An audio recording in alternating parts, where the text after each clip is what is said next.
amazing because we had the Barney McGuigan Supporters Club from the Shankill, the Barney McGuigan Supporters Club from the Falls, and they all travelled together, whether it was down south, Boxing Navan, they came down there, whether it was here, or whether it was in London, and they came over to me, to my world title fight.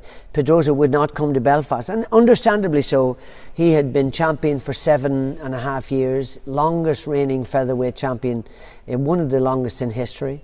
So I knew it was going to be a very difficult fight. I'd been watching him myself and Barney Eastwood for a year and a half, thinking this is the guy that we're going to have to beat. This is the top guy.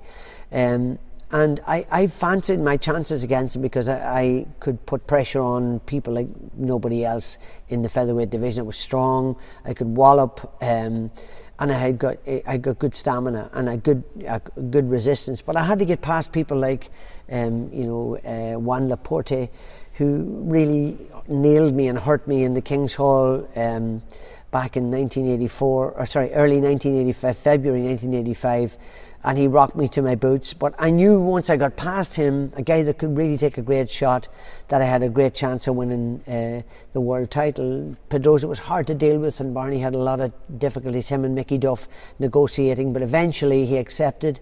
It was taking place in Queen's Park Rangers football pitch just behind BBC headquarters in West London, and it was on, and I had to take care of a French guy in a European title defence first, and Pedroza was going to come to the fight, and him and his manager Santiago Del Rio decided at the last moment negotiations weren't going the way they wanted, so they opposed the coming to the fight, and so they didn't turn up, and which we were pretty disappointed, and I think the BBC were disappointed with it too.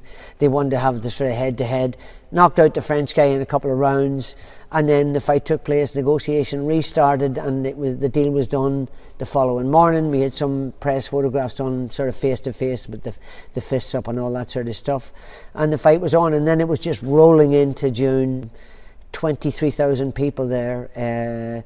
I think 14,000 came across from Dublin and Belfast, north and south. Coaches, flights, the whole lot. It was an amazing atmosphere, and I done the business. I dropped him in the 7th, hurt him in the 9th, very badly hurt him in the 13th. But like the really tough champion that he was, he hung on in there to the end, and I ended up beating him on a unanimous decision. But what an atmosphere! Incredible night. Won the BBC Sports Personality of the Year.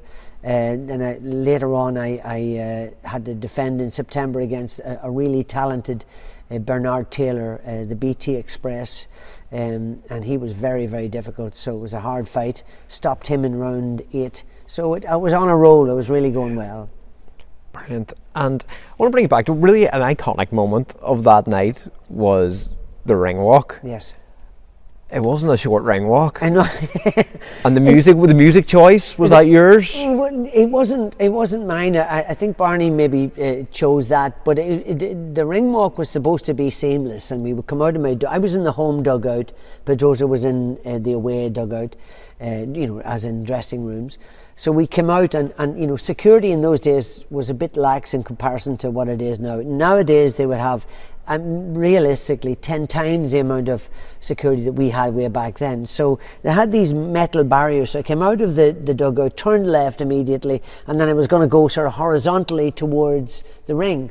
But everybody just took the barriers out and walked in, and they wanted to clap me on the back, and they knew they were not going to stop me, but it took almost 15 minutes to go from the dugout. You think about that on live television, to get to the ringside, so it was very difficult. But I knew they were only there to support me. I was very encouraged by it. And then Pedroza came out in about 30 seconds. He walked straight into the ring, and the atmosphere was fizzing. It was so amazing, and God, I'll never forget it. I mean, makes the hair stand up on the back of your neck. And Dad sang Danny Boy, because that was our anthem, because it was very much important to me that I didn't alienate anybody. And Dad got up and sang Danny Boy, and everybody sang it back, and the place was just fizzing. It was really great. And then the fight started off at a ferocious pace, because I knew I had to start that way. I knew I had to back him up. Mm-hmm. He hit me with some really sharp punches early doors. Then I dropped him in the 7th. had him in trouble in the 9th, and it had him in desperate trouble in the 13th. But as I said earlier, like the true warrior that he was, he hung on in there to the end. And then I got that decision. But the place was just like, at that stage, it was crazy, you know. Every now and again, do you watch it back? I don't think I'll ever watch it again. I watched it too many times, but I watched certain parts of it. So, for example, I was in the West Midlands last night, and they played the fight. So, I had to watch part of it. But it was an amazing occasion, and almost 19 million people watched the fight. That's incredible when you think about it nowadays. If you get 200,000 these days, they're jumping up and down. So when you think about that, so there was only 4 channels, and I think the 5th one was knocking on the door. But it was a really amazing time, and families watch fights, watched events, TV programs together. So all of 3 generations sat down and watched the fight together. So it was a really special time, and as I say, I went on to win the BBC Sports Personnel of the Year, BBC sort of Fighter of the Year. Steve Cram broke 5 world records that year, and I still beat him for the Sports Personality of the Year. He used to shake his fist at me. I should have won it. And I said, no, you shouldn't. So, yeah, it was a particularly great time, tragic time in Northern Ireland history, but from a sporting perspective, from my perspective, an incredible time, incredible unity amongst the support, and I was delighted to be able to contribute in some way to people having a good night together and enjoying themselves together, and so having good memories, you know. You just mentioned that there were troubled times here at that time. Your victory pleased everybody. Yeah. How special was the homecoming back to Belfast? That was incredible. It was incredible. And as I said to you, it was just, we done it on the spur of the moment. Barney got up on Monday morning and said, look, let's go home. I said, I thought we were going to wait until, no, and he said, let's go home today. So, within that space of time, so that would have been sort of 7:30, 8 o'clock in the morning. We were all buzzing because of having won the title, and so we just organised it. We got into Belfast. There was a huge crowd at the international airport. There was only one airport in those days, and then we drove into the bottom of the Belfast Telegraph offices, the bottom of Royal Avenue, and then we got on the back of a lorry, and then I had my little boy Blaine, who was only 2.5. And my wife Sandra, and then Barney, and all the team that was with us, and we all went up Royal Avenue. 75,000 people gathered. Isn't that incredible? In like 3 or 4 hours, it was just amazing.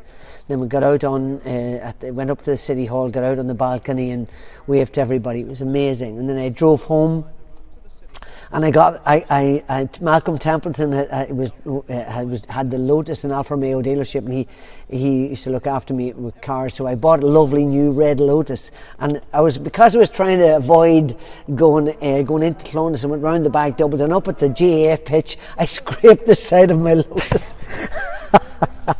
But it was just that all paled in comparison to the amazing reception I got at home. And then 35,000 people were in Clonus for about 3 or 4 days, and then we went down on the Thursday down to Dublin, and as I say, 250,000 people turned out to see me. It was incredible, and it took, as I say, an hour and a half to go from the top of O'Connell Street to the Mansion House, and it was just amazing, just an amazing time. You retired from the sport at 28 years old. Correct. Yeah. Why did you retire so early? Because we see fighters now, continuing to fight well into their maybe late 30s. Yes, indeed.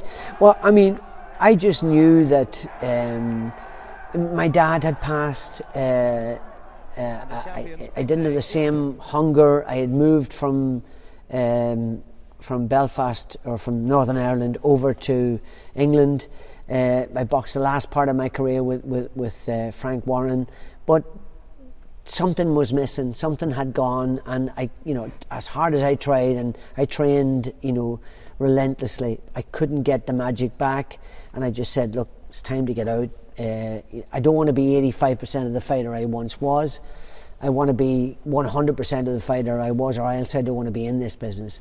So I went straight out of that into television commentary, and studio analysis of boxing, and I had about 25 years in the studio with Sky and Eurosport and BBC and everybody else, and then eventually I settled with Sky and I worked over in America with Prime Network, and so I was flat out busy. And and then my son came along and said he was interested in Shane, and he won the Ulster Seniors, won the Irish Juniors, and he was doing really well. And then he said, "Dad, I'm going to coach. I'm not going to box anymore." And I went, "Thank God for that," because he would always be in my shadow, no matter what we think. He would never have had a fair crack. So for him, coaching became his thing, and he's now trained 9 world champions, and he's doing very well. And he's out this weekend with Adam Azim up in Bradford on the undercard of Callum Simpson's fight on Sky. So he's busy, flat out. We've got 2 female world champions, extraordinary talent, Ellie Scottney and Caroline Dubois, who's a phenomenal fighter. So the gym is flat out busy, and we're in South East London, in Leighton, and so still into the boxing in a huge way. Only I'm separated from it in a sense. I manage Chris Billum-Smith, who's the former cruiserweight champion. So he's treading water at the moment, hoping to get a shot at the title again soon. So busy, and we're still up to our neck in boxing. We love it. It's great. He fought Tommy McCarthy. He did fight Tommy McCarthy during COVID. Fought him twice, was it? He fought him twice, correct? So Tommy's a great fighter. So I think he's probably coming to the end of the road as well. But he's a extremely talented guy. Yeah. How is life with you, Barry, in 2025? Yeah, life is great, Dan. I'm very busy as I want to be. I don't do too much. I don't want to do too much. I still train 2-3 times a week. I'm in good physical shape. I'm madly in love with my wife after 44 years. I've got 7 grandchildren who I absolutely worship and adore. And we're good grandparents. The kids are clever. They keep us involved. So we're active grandparents, and yeah. So 5 boys and two girls. So yeah, and they're beautiful kids, and I just love them. They're part of me, and I love being with them. So active. I'm more of an active grandparent than anything else these days. But I'm in the gym all the time watching the guys sparring. I love to watch them and encourage them, and put my arm around them when they don't have such a good day or whatever. So that's what I offer. And busy, and I get called in every now and again, write a column in the paper every week. So I'm really into boxing and still love it, and still watching the talent coming through, and amazed at how great Shane is able to turn around kids and produce champions, and being part of that and being there and watching them coming through from inception right through to being champions, whether it's British, European or world champion. How would you like to be remembered, Barry? Well, I'd like to be remembered, first of all, as being a good fighter, and secondly, as being a decent guy. That's it, and someone that people enjoyed the company of. And so by the way, Dan, I'm not planning on giving up anytime soon.